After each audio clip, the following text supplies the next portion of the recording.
Good afternoon, friends.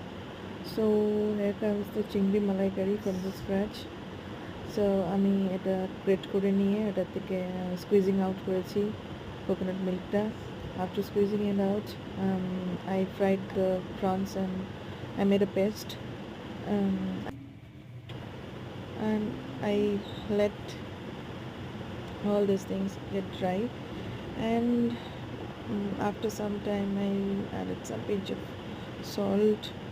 And then আমি ওটার মধ্যে কোকোনাট মিল্কটা দিয়েছি and the coconut milk is like not full of coconut milk, um, uh, squeezing out the juices whatever left over there, the leftover coconut, and I added hot water, then again I squeezed out, then I made the whole coconut or milk, and I did not waste any leftover, so I added it, and here comes.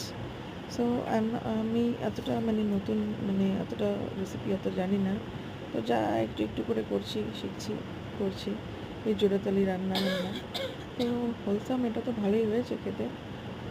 তারপর আমি চিংড়ি মাছটা add করে দিয়েছি, তারপর এখানে গ্রেভিটাকে আরও একটু শুকিয়ে নিয়েছি, দেন এটাকে দেখতে এরকম হয়েছে, তো খেতে ভালো হয়েছে, মিষ্টি মিষ্টি ঝাল ঝাল, and I got a good review from my husband. So I can consider myself a good wife.